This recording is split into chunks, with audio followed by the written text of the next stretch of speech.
Nous voulons des occasions, nous prions pour des occasions, puis dès que l'opposition vient, nous râlons et nous grognons. C'est à ce moment-là que nous devons tenir bon, resserrer la ceinture de la vérité, chausser les chaussures de paix, revêtir la cuirasse de la justice, couvrir le tout avec la prière et continuer à persévérer.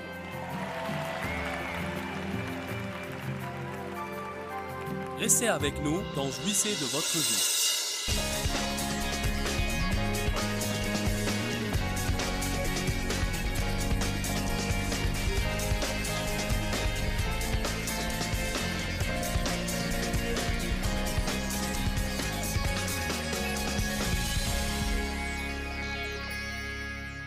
Ce soir, je veux vous apprendre comment garder le diable à sa place.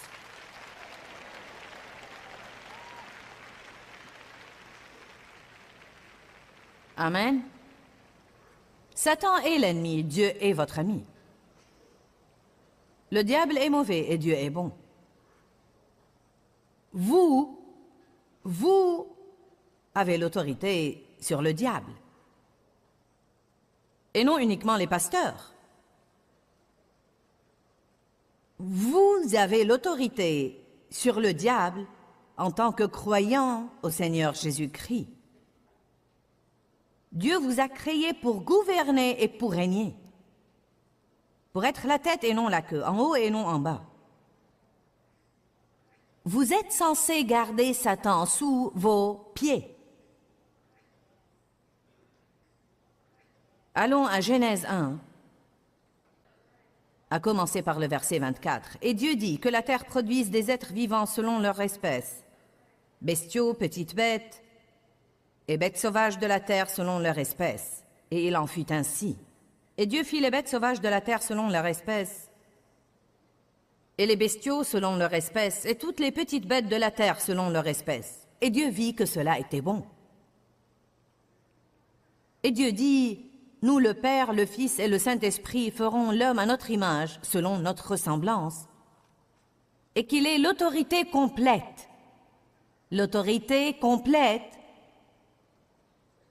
sur les poissons de la mer, les oiseaux du ciel, les bestiaux, et sur toute la terre, et sur toutes les petites bêtes qui rampent sur la terre, y compris les lèche-bottes.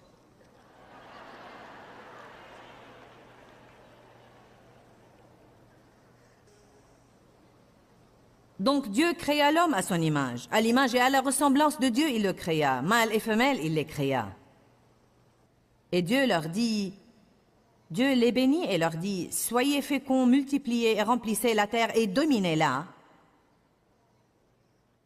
En employant toutes ces énormes ressources au service de Dieu et de l'humanité, et dominez sur les poissons de la mer, les oiseaux du ciel et tous les animaux qui rampent sur la terre.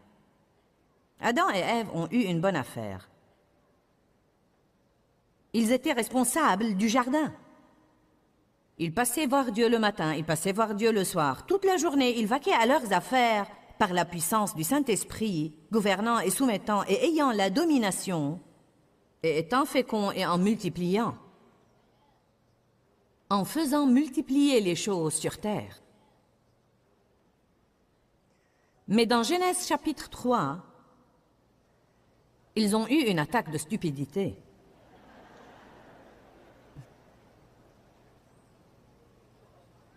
Verset 1. Or, le serpent était la plus astucieuse et la plus rusée de toutes les bêtes des champs que le Seigneur Dieu avait faites. Le serpent qui est évoqué là était Lucifer, qui a été créé par Dieu comme archange, et qui était responsable de l'adoration, mais qui s'était rebellé et a dû être flanqué hors du ciel. Il a atterri sur terre. Il détestait l'humanité, il détestait la création de Dieu. Tout son travail consistait à tromper et à éloigner l'humanité de Dieu, car il détestait tout ce qui rendait Dieu heureux. Il était trompeur et rusé. Et Satan dit à la femme, « Dieu a-t-il réellement dit, vous ne mangerez pas de tous les arbres du jardin ?»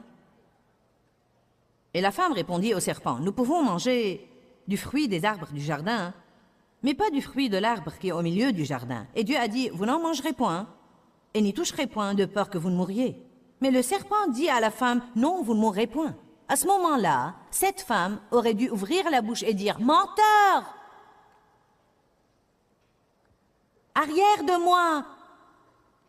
Hors de ma vue, car je sais ce que Dieu a dit. Tout ce que tu dis est différent de ce que Dieu a dit. Je sais que Dieu est vérité et que toi, tu mens. Combien l'histoire aurait différé? Mais elle a écouté le diable comme le font beaucoup de nous.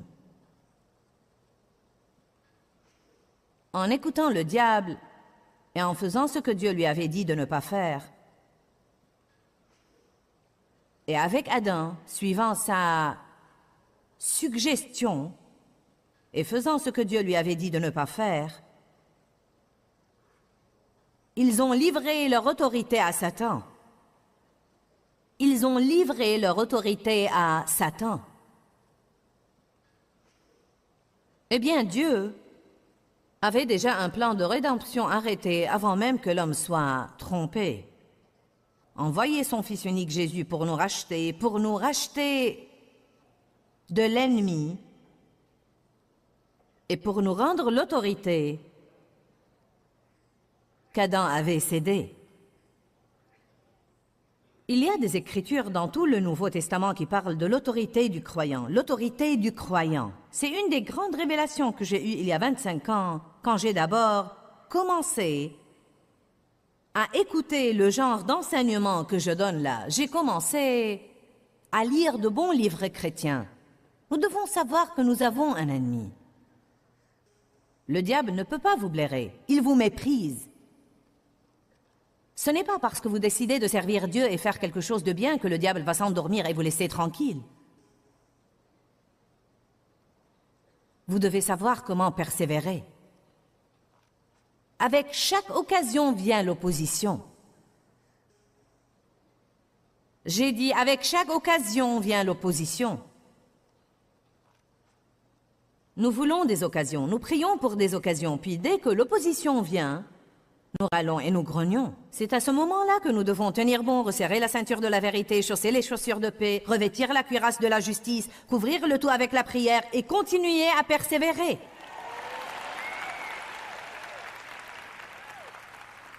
Certains se laissent affoler par le diable trop facilement.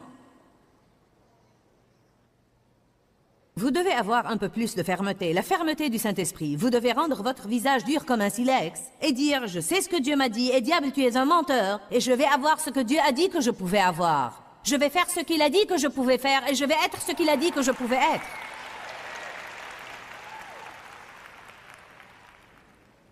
Chaque fois que le diable essaye de vous dire que vous êtes nul, vous devez dire « menteur ». Je suis la justice de Dieu en Christ. Je vais vous dire une chose, vous devez répondre au diable. Oui, j'ai dit, vous devez répondre au diable. Jésus l'a fait et vous pouvez le faire. Dans Luc chapitre 4, la Bible dit, le diable dit à Jésus et Jésus répondit au diable. Il est écrit et il lui citait une écriture. Dieu a eu à me rappeler ce principe puissant la semaine passée. Mon esprit était assailli sur un certain plan. Le martèlement répété, la façon d'opérer de l'ennemi, c'était quelque chose que je n'avais pas connu pour un moment. Vous prenez une certaine victoire, le diable vous laisse tranquille, peut-être pour une saison, mais il attend un moment plus opportun et il revient en une nouvelle saison. Parfois, quand vous vous y attendez le moins, ça arrive à vous désarçonner. C'est comme « Oula !» Le diable attend parfois longuement les gens qui ont finalement acquis une certaine révélation. Il attend le temps qu'il faut qu'ils oublient plutôt ce principe et garde cette attaque en attente quelque part, puis il commence à attaquer à nouveau. Vous avez oublié comment le combattre. Le Saint-Esprit a dû me le rappeler. Ouvre ta bouche et fais la guerre avec la parole. Ouvre ta bouche et fais la guerre avec la parole. Quand vous faites quelque chose de mauvais et que vous vous repentez et vous demandez à Dieu de vous pardonner et vous continuez à vous sentir coupable, c'est un des moyens les plus rapides avec lequel vous pouvez vous débarrasser du diable, car ce n'est pas Dieu qui vous condamne, c'est le diable qui vous condamne. Satan vous tentera de faire quelque chose, puis vous accusera et vous condamnera pour la même chose qu'il vous a persuadé de faire. Amen. La Bible dit dans Romains 8 que ce n'est pas Dieu qui nous condamne, ce n'est pas le Christ, mais l'ennemi. Vous devez le savoir. Vous devez ouvrir la bouche et dire « Il n'y a aucune condamnation pour ceux qui sont en Christ. Je me suis repenti, mes péchés sont pardonnés, je suis une créature nouvelle en Christ, je suis rendu juste devant Dieu. Et diable, tu es un menteur, tu es l'accusateur des frères, mais tu ne peux pas m'accuser devant Dieu car tu as été précipité. » C'est ce qui est écrit dans Apocalypse. Nous le vaincons par le sang de l'agneau et par la parole de notre témoignage. Notre problème est bien des fois que nous sommes trop paresseux pour le faire. Nous le sommes. Parfois, nous sommes spirituellement apathiques. Nous savons ce que nous devons faire, mais nous ne le faisons pas. Pourquoi nous est-il difficile d'ouvrir la bouche et de confesser la parole? Il nous est beaucoup plus facile de murmurer, de ronchonner et de nous plaindre. Ça ne sert à rien. Nous devons confesser la parole de Dieu. Nous devons dire le contraire de ce que le diable nous dit. Le diable est un menteur. Dites-le tous, le diable est un menteur. Dites, arrière de moi, Satan. Dites, au nom de Jésus, je te réprime, diable. J'ai l'autorité sur toi et sur toutes tes dominations et autorités diaboliques. Bien que vous ayez l'autorité, vous devez parfois être agressif au sujet de prendre cette autorité. Dans Matthieu 11, il est écrit « Le royaume des cieux est assailli avec violence, mais ce sont les violents qui s'en emparent. » Vous devez parfois combattre le bon combat de la foi, mais nous ne devons pas combattre tout le temps. Être chrétien n'est pas tout le temps un combat suivi et continuel, mais nous devons bien combattre le bon combat de la foi. Nous devons courir dans le stade. Il y a des moments où nous devons tenir bon. Il y a des moments où il faut un peu de travail et un peu d'effort.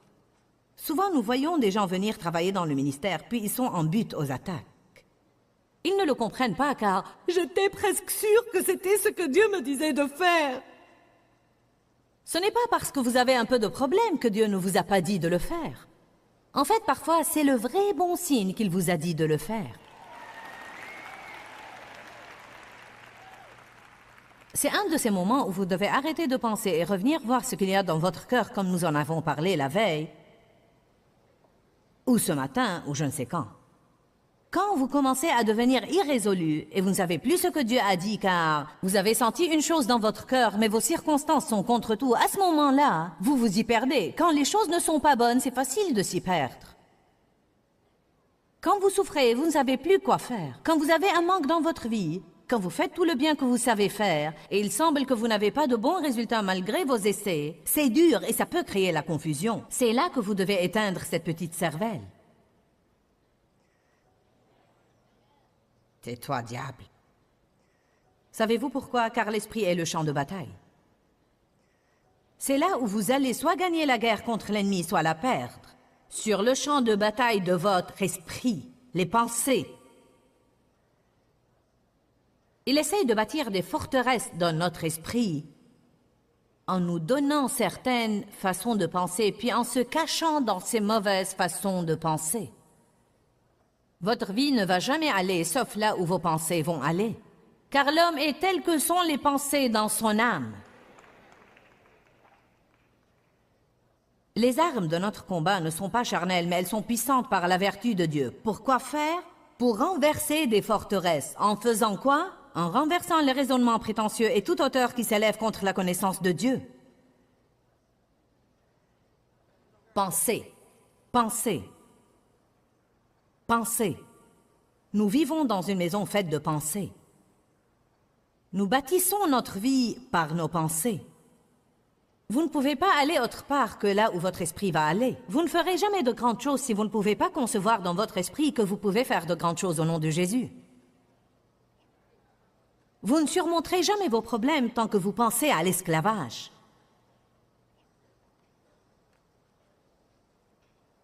L'esprit est le champ de bataille. L'esprit est le champ de bataille. Les gens ont tellement de problèmes avec leur esprit. J'ai écrit depuis des années un livre intitulé « Le champ de bataille de l'esprit ». Pourquoi? Parce que les gens ont des ennuis avec leur esprit. Satan assaille notre esprit.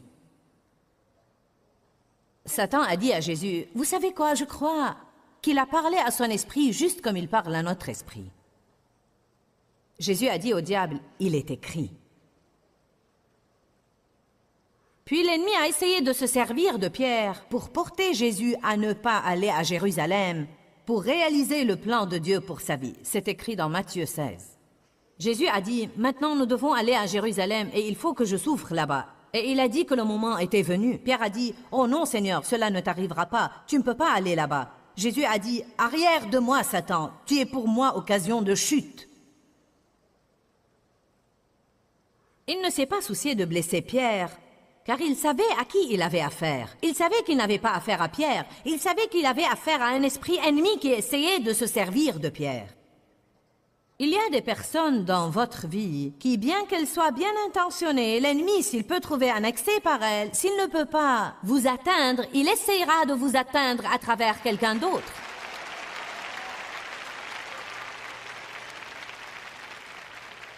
Si vous avez un enfant, par exemple, qui a un certain mode de comportement qui vous rend fou, le diable va essayer de vous épuiser. Ce sera cette chose-ci, puis cette chose-là, puis celle-ci. Ça va très bien pour vous, puis vous êtes comme « Oh non, pas ça !» Beaucoup de fois, l'ennemi sait ce qu'il faut pour vous achever. Allez maintenant.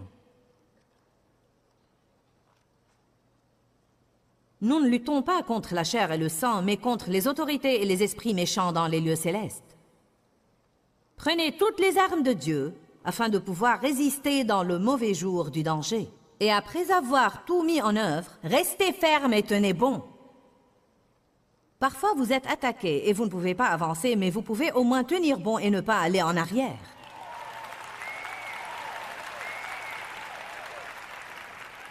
Vous dites, j'ai l'impression de ne pas avoir avancé depuis longtemps. Réjouissez-vous de ne pas avoir reculé. Au moins, vous tenez bon et vous restez ferme. J'aime toujours dire, tenez bon, l'aide est en route. Qu'est-ce qu'on dit en général quand on est sur la corde raide? Faites un nœud et attendez. La véritable foi ne commence que quand vous n'avez aucune échappatoire.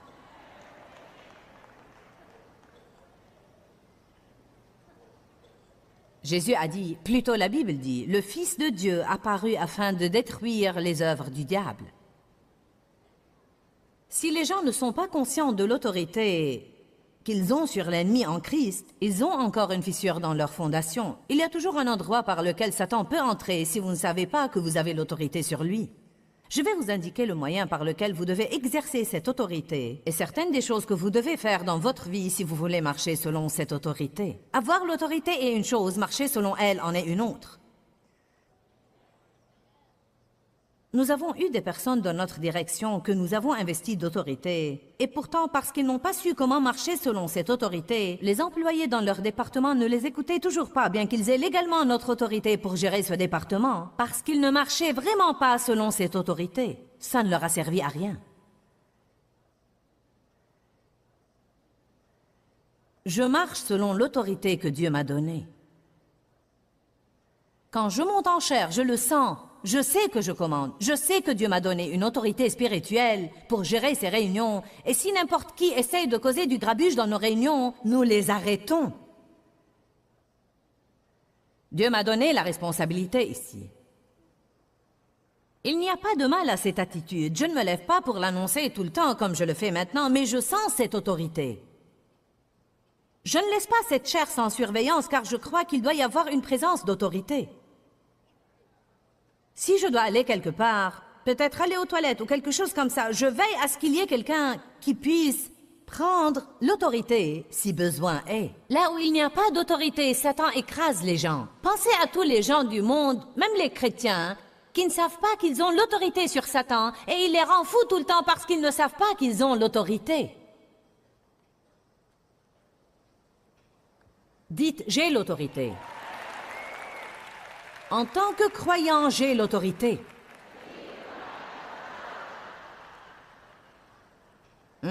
Déjà, ça vous fait sentir plus... Oui. Pour qui te prends-tu, diable?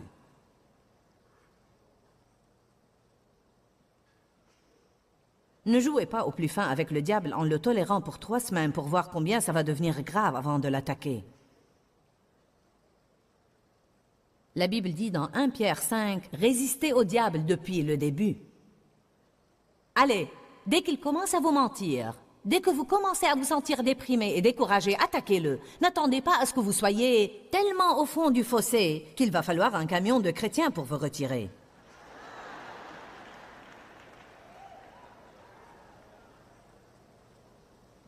Dès que vous commencez à vous apitoyer sur vous-même parce que quelqu'un vous a blessé ou parce que vous n'avez pas eu ce que vous vouliez, à ce moment-là, vous devez dire « Non, diable, je suis allé à ces fêtes d'apitoiement avant et je ne vais pas le répéter. »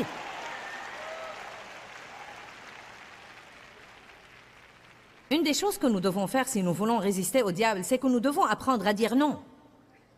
Non, diable, non, non, non, je ne vais pas rester fâché. Je ne vais pas rester offensé. Non! Non, je ne vais pas me venger.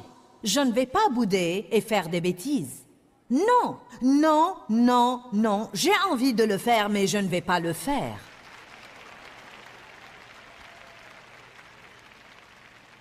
Je vais faire ce que Dieu veut que je fasse. Dieu aide-moi. Que pensez-vous veut dire résister au diable? Le Seigneur me l'a dit une fois et je vais vous dire ce que vous devez faire. Résister au diable ne veut pas dire résister à chaque épreuve que vous vivez. Cela veut dire que dans cette épreuve, résister à agir comme le diable. Dois-je vous le dire à nouveau? Autrefois, je pensais, résister au diable veut dire que je n'étais jamais censé avoir un problème. Chaque fois que j'avais un problème, je disais « je réprime ceci ». Et les problèmes continuaient d'affluer, je ne comprenais pas. Je n'avais pas encore eu la révélation que Satan s'oppose à nous. Qu'il y avait une opposition. Voilà pourquoi nous avons besoin de foi, de ténacité et de détermination. Voilà pourquoi nous devons régler nos pensées et continuer à les régler, comme dit la Bible dans Colossiens 3. Nous ne devons pas être irrésolus. Le Seigneur m'a dit un jour, tu ne dois pas résister à l'épreuve, tu dois résister à agir comme le diable pendant l'épreuve.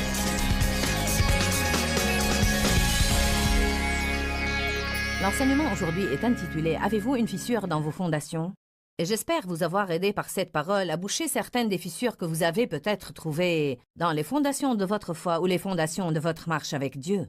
J'ai parlé aujourd'hui de garder le diable à sa place et j'ai parlé de l'autorité que nous avons sur Satan. Tant que nous ne comprenons pas que nous avons une autorité sur l'ennemi, nous le laissons nous marcher sur les pieds.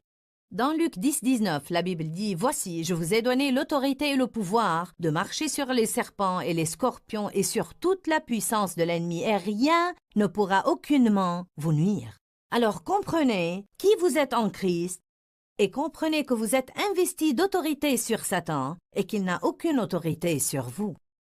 Vous devez ouvrir la bouche, prononcer la parole de Dieu de votre bouche et remettre le diable à sa place. Quand, Seigneur, quand? Dans ce livret, Joyce Meyer vous apprend à faire confiance au temps de Dieu.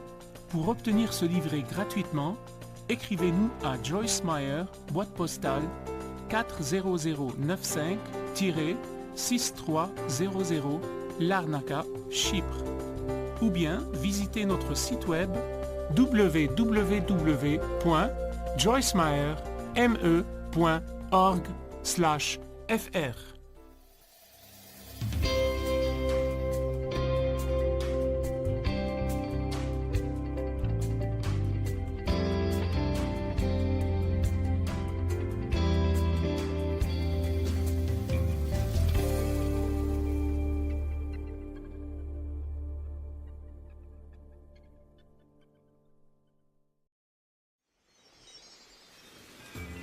Il y a des choses que vous gardez alors que Dieu vous a dit de les donner. Il y a des gens que vous fréquentez toujours alors que Dieu vous a dit de vous éloigner d'eux. Il y a des situations que Dieu vous a dit d'affronter et vous les tolérez toujours car vous avez vraiment peur de les affronter.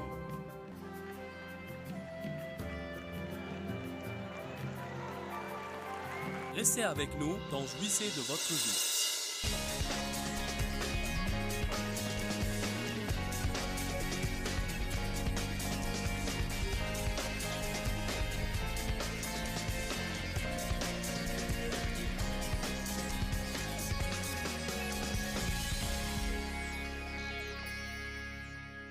Disons cela à nouveau. Voici, je vous ai donné l'autorité. Eh bien, s'il nous l'a donnée, nous l'avons alors. Voici, je vous ai donné l'autorité et le pouvoir de marcher sur les serpents et les scorpions, et une puissance et une capacité physique et mentale sur toute la puissance que l'ennemi possède, et rien ne pourra aucunement vous nuire. Cela veut-il dire que rien ne s'opposera jamais à vous, ou que vous n'aurez jamais un rhume ou un virus? Non. Cela veut-il dire que vous n'aurez jamais des difficultés financières? Non. Cela veut dire que rien ne vous nuira en permanence. Si vous tenez bon, vous allez toujours sortir vainqueur. Allez, je veux que vous soyez plus forts ce soir. La Bible dit que nous sommes plus que vainqueurs. Plus que vainqueurs. Au beau milieu de toutes ces choses, nous sommes plus que vainqueurs par le Christ qui nous aime. Vous devez avoir l'esprit d'un vainqueur. Marchez et parlez avec autorité. Quand vous parlez aux gens, ne marmonnez pas et ne baissez pas la tête et ne refusez pas de les regarder en face. Agissez comme étant enfants de Dieu. Nous sommes un royaume de sacrificateurs pour Dieu, loin du Saint-Esprit. Nous avons une robe de justice. Marchez dans votre autorité. Soyez déterminés. Aimez ardemment, militez contre l'ennemi. Ne le laissez pas vous mentir, n'allez pas ça et là tout le temps. En étant mou et faible, je ne sais pas si je peux tenir un jour de plus. Je vous le dis, je suis vraiment tellement épuisé de tout. Vous devez venir à une réunion comme celle-ci et prendre quelques doses de Saint-Esprit pour vous raviver et pour sortir.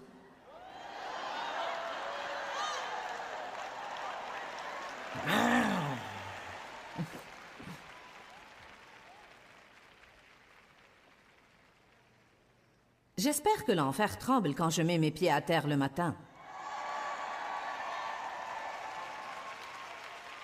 Oh non, elle sort du lit à nouveau. Chaque jour, vous devez causer des dégâts à l'Empire des Ténèbres.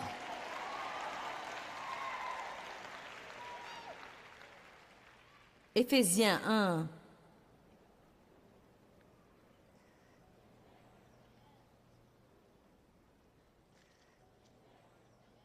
Verset 19.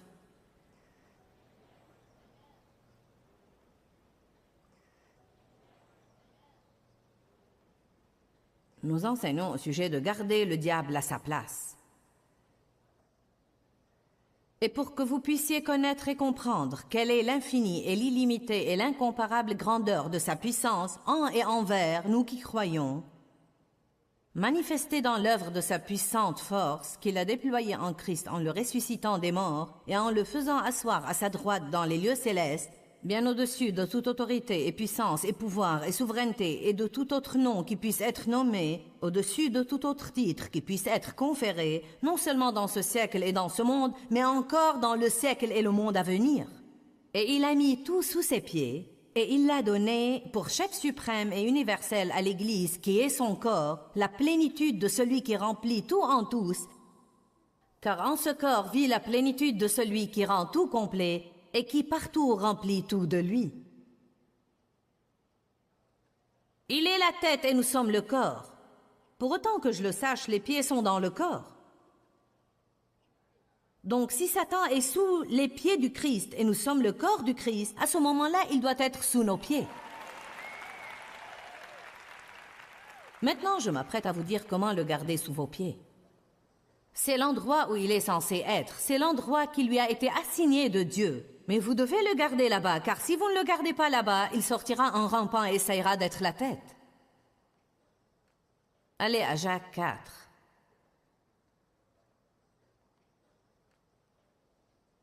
N'avez-vous pas l'impression que ça va être bon?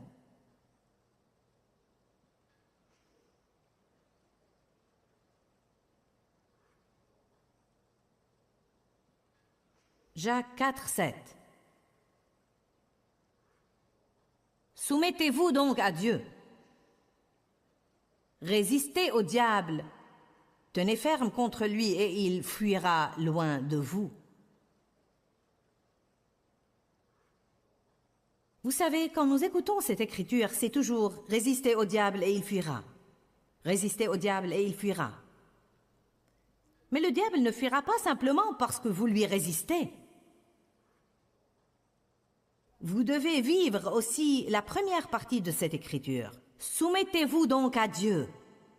Soumettez-vous donc à Dieu, résistez au diable et il fuira. Votre force est dans votre obéissance.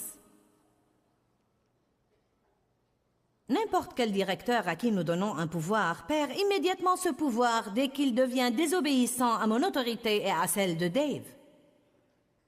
Bonjour Église. Nous comprenons ça, n'est-ce pas? Notre fille Sandra a l'autorité ici sur cette chair pour dire des choses et faire des choses. Je lui fais confiance. Elle m'a dit dernièrement, « Je veux te remercier pour m'avoir fait confiance à la chair. Je sais que la chair est très précieuse pour toi et tu ne m'aurais pas permis d'y être si tu ne me faisais pas confiance. » J'ai dit, « Je te fais confiance parce que tu suis toutes les directives que je t'ai données. » Si je lui dis de ne pas faire quelque chose et elle monte ici et le fait, ce sera la dernière fois qu'elle monte ici. À moins qu'elle n'ait fait une erreur involontaire, à ce moment-là, on en parlera, je lui pardonnerai et nous continuerons. Dieu veut donner l'autorité aux gens. Il veut que vous ayez une grande autorité. Il veut que vous ayez l'autorité sur les démons, sur les autorités et les dominations. Il veut que vous guérissiez les malades et que vous chassiez les diables. Il y a des gens qui essayent de prendre l'autorité sur les diables et ils ne l'ont même pas encore sur un évier plein d'assiettes sales.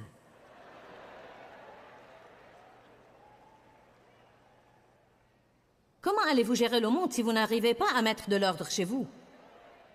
Oh, tu sais, je ne veux pas parler de ces trucs. Parlons plutôt des choses spirituelles. Soumettez-vous à Dieu. Soumettez-vous donc à Dieu. Je peux vous le dire en un mot.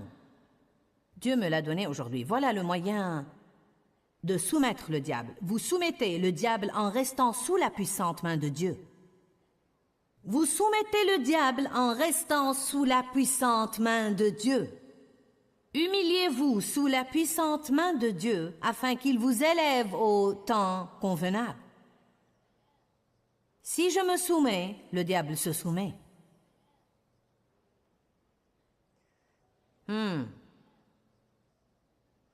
Quand je sors de ma place, là, le diable a le droit de sortir de sa place. Mais je peux le garder à sa place en restant à ma place. Que ta volonté soit faite, Seigneur. Tout ce que tu dis, donne-moi la grâce et la force de le faire, car je ne veux pas une fissure dans mes fondations. S'il y a une chose pour laquelle vous devez prier, c'est la grâce pour pouvoir vous soumettre à la volonté de Dieu, aussi difficile que ce soit pour vous.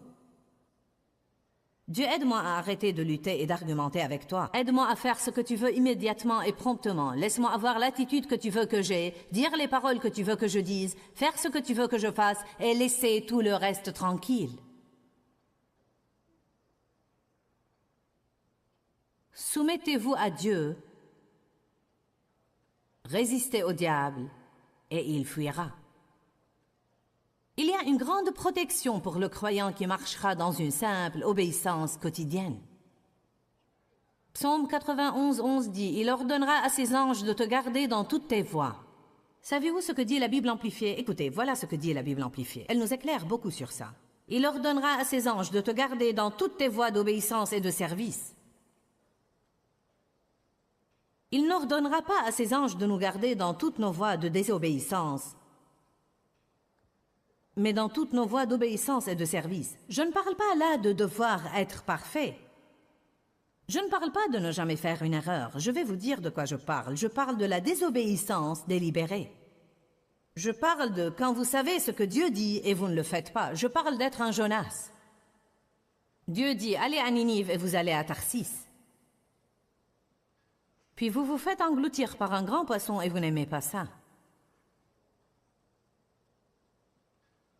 Jonas n'aurait pas été englouti par le grand poisson s'il était allé à Ninive comme Dieu lui avait dit. Il s'est retrouvé à Ninive de toute façon, mais il y est allé à ses dépens.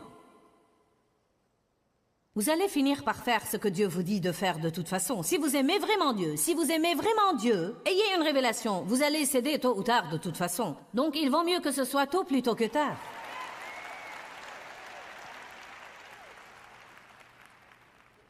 Autrefois, je ne comprenais pas ça quand mon mari me le disait, car Dave connaissait beaucoup de choses spirituelles quand nous nous sommes mariés, et je ne savais rien.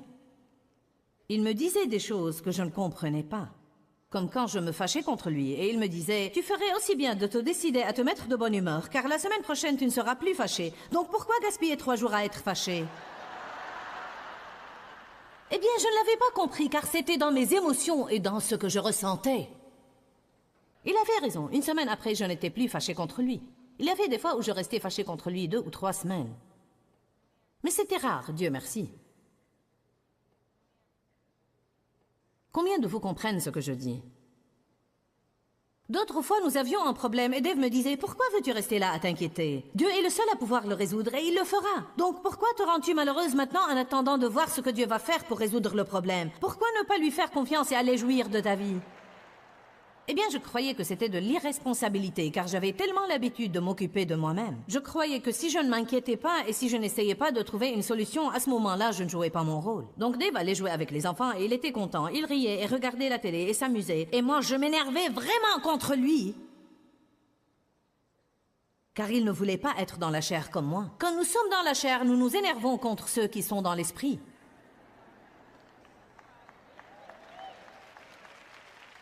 Si vous essayez d'être négatif, vous ne voulez que personne vous remonte le moral. N'essayez pas de me dire que ça marchera, car ça ne marchera pas. N'essayez pas de me dire que ça va être bien, car ça ne sera pas bien. Ce n'est jamais très bien, ça n'a jamais été très bien, et ça ne sera pas très bien.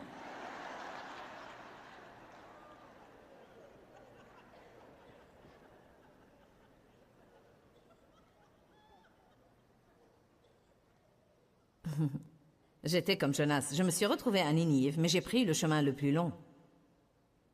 J'ai pris la route de « Allons nous faire engloutir par le grand poisson et vivre dans son ventre quelques jours avant de décider d'obéir à Dieu. »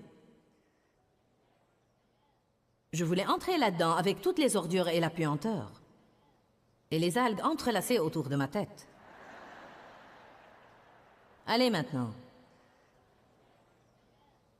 Il est temps que certains de vous prient pour être crachés de ce désordre et pour pouvoir se diriger vers Ninive.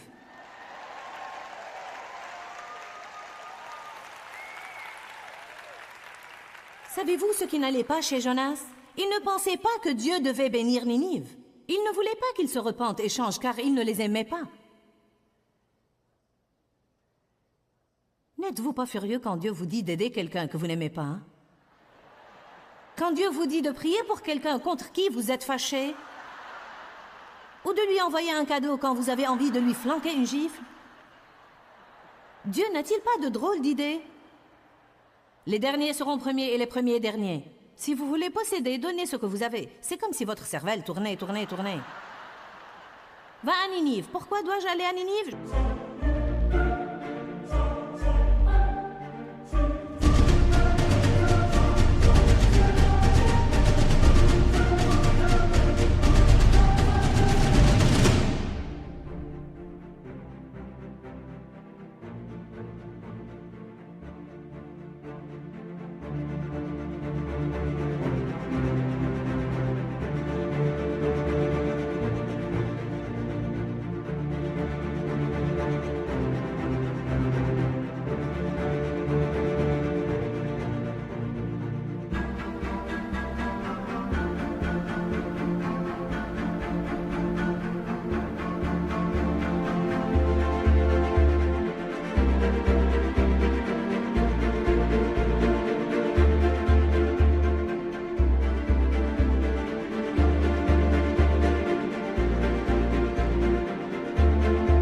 Je ne les aime même pas. Ils ne méritent pas le salut.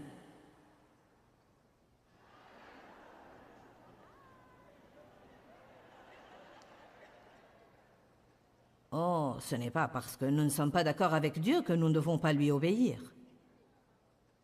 Ce n'est pas parce que ce n'est pas logique que nous n'allons pas lui obéir. Il y a des personnes assises dans ce bâtiment ce soir qui ont d'immenses fissures dans leur fondation. Car il y a des choses que vous savez que Dieu vous a dit de faire et vous ne les avez pas encore faites. Il y a des choses que vous gardez alors que Dieu vous a dit de les donner. Il y a des gens que vous fréquentez toujours alors que Dieu vous a dit de vous éloigner d'eux. Il y a des situations que Dieu vous a dit d'affronter et vous les tolérez toujours car vous avez vraiment peur de les affronter.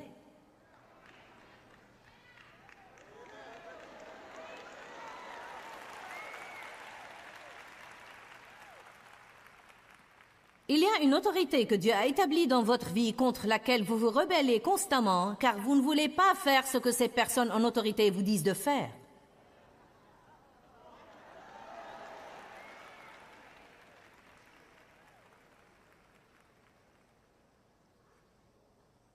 Vous n'allez jamais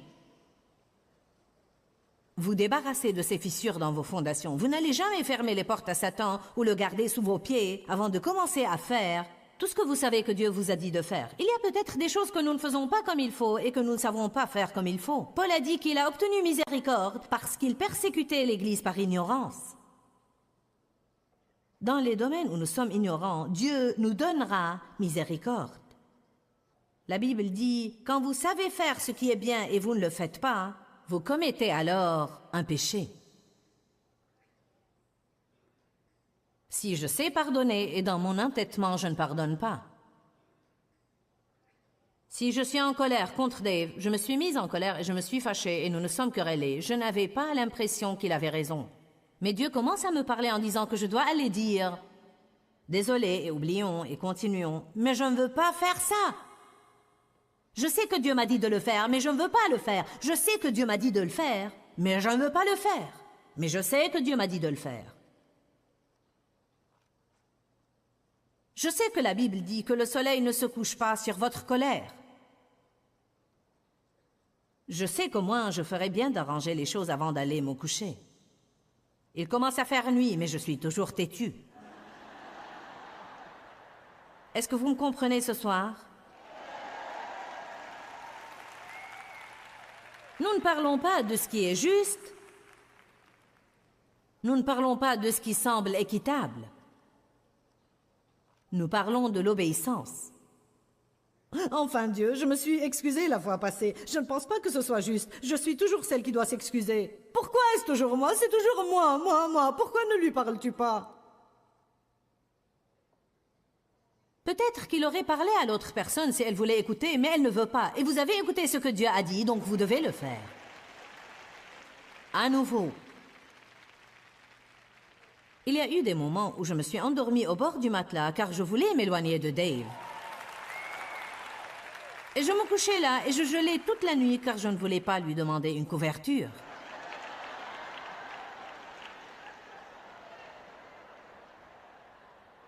Il étendait le bras, essayait d'être gentil et mettait son bras sur moi et je...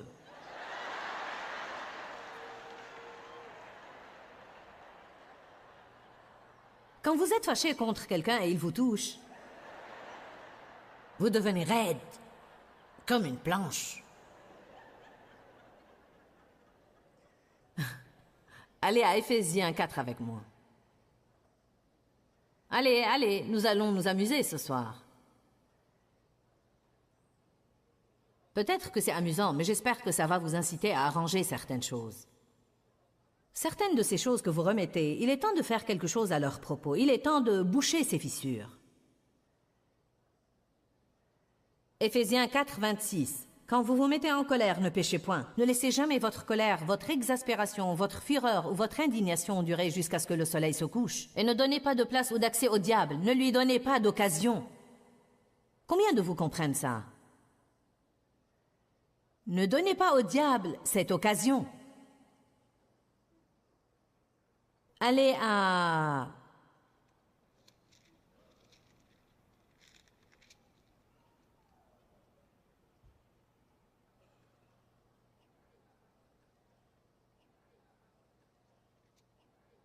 C'est quelque part. Je cherche quelque chose là. Je vous le dirai dans un instant. Alléluia. Da-na-na-na. 2 Corinthiens 2, verset 10. 2 Corinthiens 2, 10 et 11. Commençons au verset 9. Non, commençons au verset 8.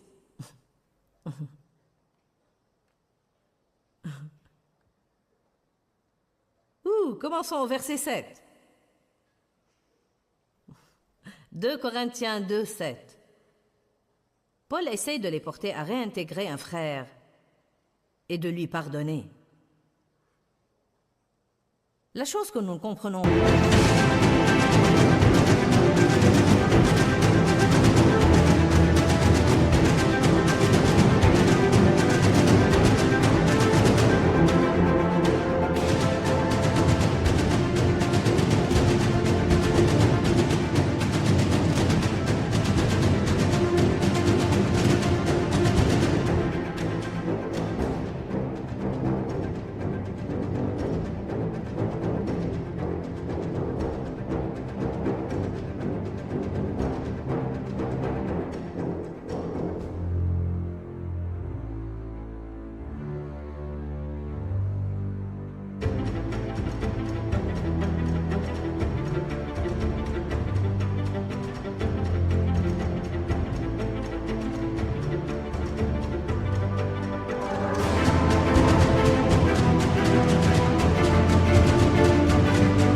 c'est que le pardon est pour nous.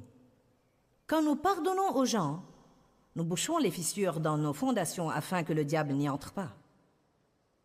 Si vous êtes fâché contre quelqu'un aujourd'hui, vous avez une fissure dans vos fondations. Si vous êtes offensé, c'est étonnant ce que les gens s'offensent à l'Église à propos de choses qui se passent à l'Église. Puis ils se demandent pourquoi ils n'ont aucune victoire. Donc, au lieu de le réprimander davantage, vous devez plutôt lui pardonner et le consoler et l'encourager gracieusement, de peur qu'il ne sombre dans une tristesse et un désespoir excessif. Je vous exhorte donc à le réintégrer dans vos affections et à faire preuve d'amour envers lui. Car c'était mon but en vous écrivant pour tester votre attitude et voir si vous résistez à l'épreuve, si vous êtes obéissant et complètement d'accord pour suivre mes ordres en tout ce que je dis. À qui vous pardonnez, je pardonne aussi. Et ce que j'ai pardonné, si j'ai pardonné quelque chose, c'est pour vous en présence et avec l'approbation de Christ le Messie, afin de ne pas laisser à Satan l'avantage sur nous, car nous n'ignorons pas ses ruses et ses desseins.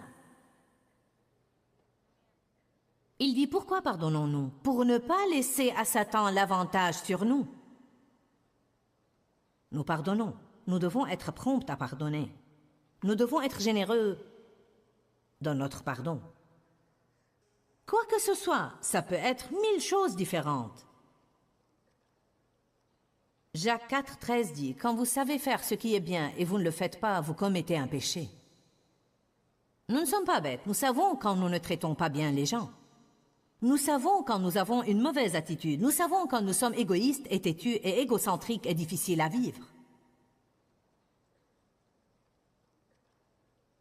Nous savons quand Dieu traite avec nous. Laissez-moi vous dire une chose. Nous devons être plus malléables entre les mains de Dieu. Nous devons être plus prompts à aller à Ninive quand Dieu dit aller à Ninive et ne pas prendre le chemin le plus long et vous retrouver dans un grand gâchis pendant 2 ou 3 années avant de décider finalement d'obéir à Dieu. Allez maintenant. L'entêtement ne vous mène nulle part, sinon vous enfoncez dans l'abîme.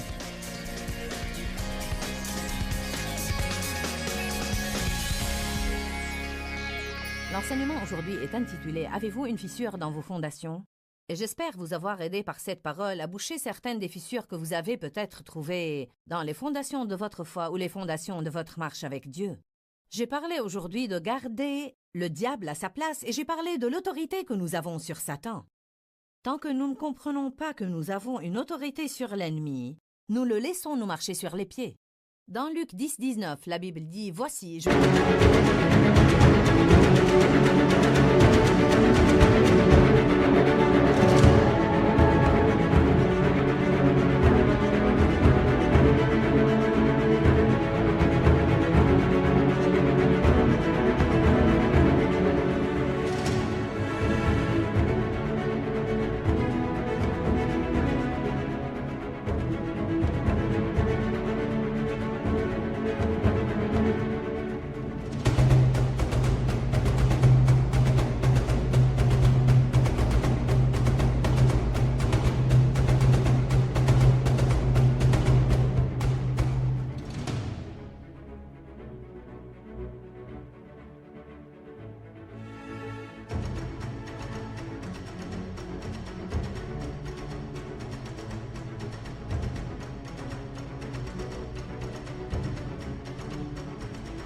vous ai donné l'autorité et le pouvoir de marcher sur les serpents et les scorpions et sur toute la puissance de l'ennemi, et rien ne pourra aucunement vous nuire.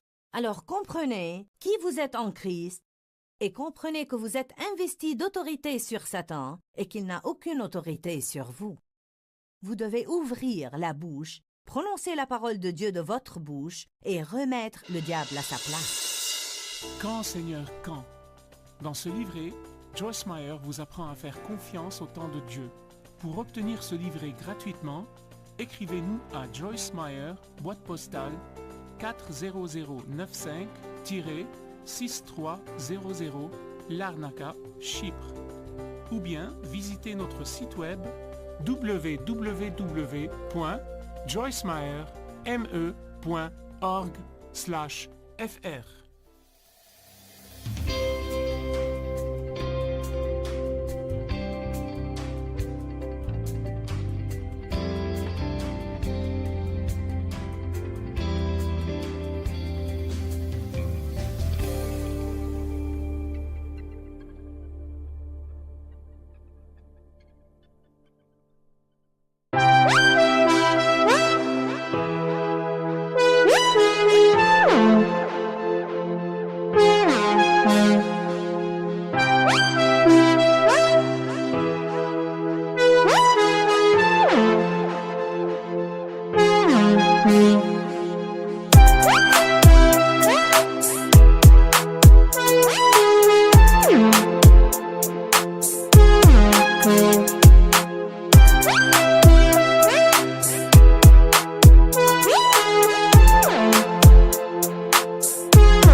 khắp phương trời vẫn nhớ tới quê hương. Người về đây thăm làng Trù quê mẹ và làng Sen quê cha, xúc động bồi hồi người rơi giọt lệ, thương mái nhà tranh thương đất mẹ nghèo, đi suốt cuộc đời mới được thăm.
Thank